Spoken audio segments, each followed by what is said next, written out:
All right, everybody, pop quiz. You have one evening alone at the lake before the family comes up for the 4th of July weekend. You got approximately 2 hours before sundown. What do? Grocery shop on the way up, you get to the lake, turn the oven on. As you're unloading, unpacking, getting the boat ready to put in the water, cook that pizza.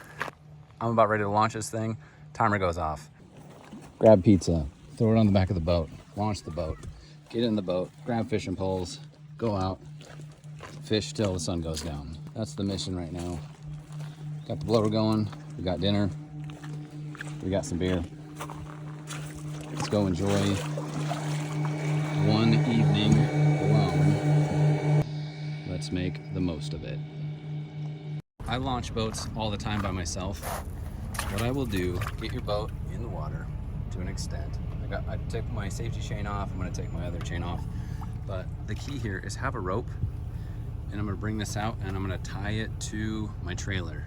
So that way my boat can float off, I'm secure here, and I don't have to worry about it going away, and I can come back here casually, grab the boat, and jump in and drive off.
Super deep. They used to test submarines in this lake.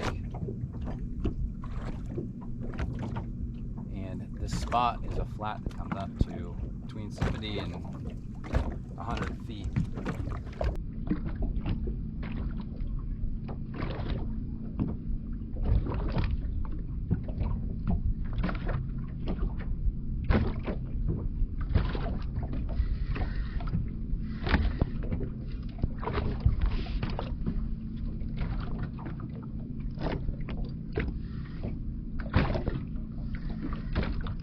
I've wanted to come out and jig this spot for so long, but I've never caught anything here. It's like a flat 70 feet here, and I'm hoping this is a lake trout because there's a bounty on this lake, $15 a head for lake trout. Literally just came out tonight, bombing around drinking beer. Oh, what is this? A mountain whitefish. Interesting. Huh. Did not expect to see this. We're gonna keep this guy. Check this out. I've never caught one of these. Might keep it. I can hold on to it. Check that guy out. Look at that. My wife's not gonna be overly happy because there's blood back here, but you know what? It is what it is. Try to get rid of the evidence as much as possible. Huh. I did not expect to catch anything out here. Went out tonight, caught this, what I believe to be, and I'm no expert, a mountain whitefish. Just gonna gut it, and I'm gonna take the head off. I basically tried to split the gills and pop it on the head to put it out of its misery quickly, which was about 20 minutes ago. So we're just gonna run a knife up the gullet here, get the guts out, get the head off, and then get a fire going with some good coals. And see if we can't cook this guy up. I've never eaten this before. I've heard that they're super tasty. Honestly, I've been fishing this lake a long time and I've never run into one. I'm trying to decide if I want to scale it. It's got a lot of scales. Being a better product at the end if I just scale this guy real quick.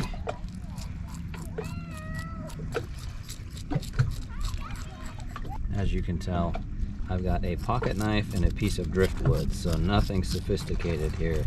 You just go against the scales, light pressure. You'll know how much pressure because you'll see, are they coming off, or are they not coming off? And it does not have to be perfect. I'm not serving this in a restaurant. It's myself over a campfire, but I also don't want to watch scales in my stuff either. Finished product here, scaled, gutted, nice white meat. See how she tastes.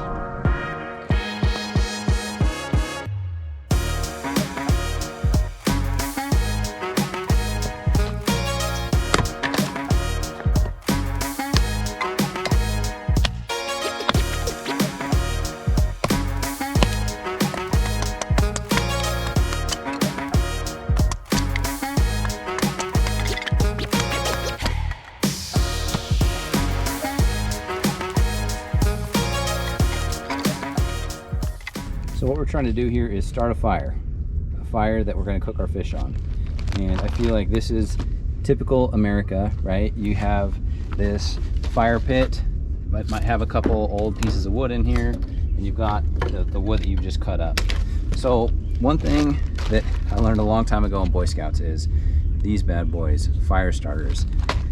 They are, all it is egg cartons, lint from your dryer, and old wax that you melt into all those. So you fill up an egg carton with all your old lint, melt wax from anywhere on there, and then cut it up into little pieces. And so it's got multiple components here that are great for fire starting. Typically bottom is wet, right? Full of old junk, whatever. Fire starter on here, and then I'm gonna build a foundation around it. Take a piece on either side of that fire starter, and then there's the old teepee and the log camp. I am a log camp guy. I feel like you get a lot of airflow. It allows you to stack up small stuff on top, which is why we split all this stuff up pretty small. The smaller you can get, the better, and put that right on top where that flame's going to be, so where that fire starter is. To crisscross them going up. And really all it should take ideally is one light of the fire starter, and it will start going, and it will eat up through all of this. And when you're doing your fire starter, pay attention to which way the wind's coming, because the fire is never going to fight the wind. It's going to go the direction of the wind, and so you want your fire to be eating the wind is going.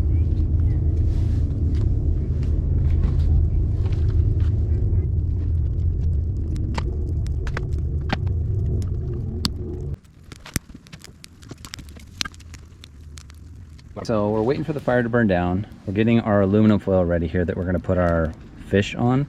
And I've got some lemon, pepper, garlic that we're going to season that fish with. This time I'm going to wait to season until after the fish is done, because what happens is people season the outside of that skin. They don't eat the skin, they peel all that off and lose that seasoning. So I'm going to cook that fish, hopefully to a perfect doneness, peel the skin off, and then season afterwards, and we'll see how that tastes. So here's our fish.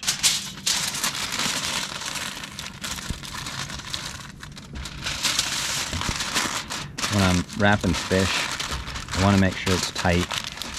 It keeps all the moisture in there and steams the fish, if you will. And really, once that fire is ready, that's how we're going to throw it on there. In the interest of time and light, I think we've got enough of a coal base here. Start breaking this down. We'll let that burn down a little more, and then we can throw our fish right on top of that.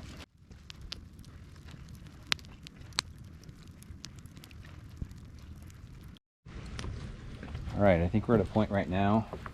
These flames have died down enough. We're gonna throw this fish on here. Whew, hot. I'm gonna let you know how long we cook this fish to make it perfect doneness. I wanna make sure we're cooking evenly.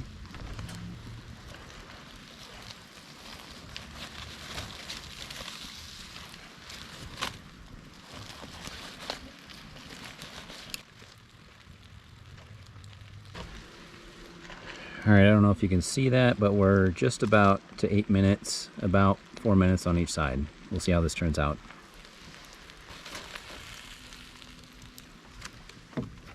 All right, it's dark, so we changed locations.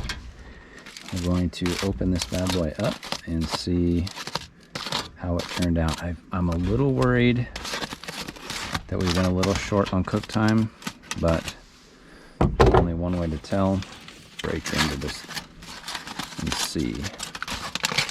Oh, good sign when that skin's pulling off like that. See, this is exactly what I'm talking about with the seasoning. So all that skin came off with that aluminum foil. So if we had pre-seasoned this, all that seasoning would have come off of there. And so what you want, oh man, that's perfect. You want I tend to go down this center line and pull apart. Does that flake off? It flakes off awesomely. You can see there's a lot of bones in there. But we're gonna throw some seasoning, this lemon pepper on there.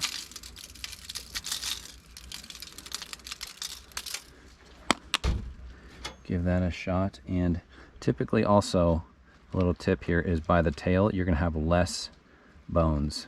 There's just less of those Y bones or whatever kind of fish that you're cooking. There's always gonna be less bones in that section from that tailbone back, or from about here back, less bones. Man, it's a good, nice white, flaky meat. Really no fishy taste. That seasoning is awesome. I'd say that's a win in my book.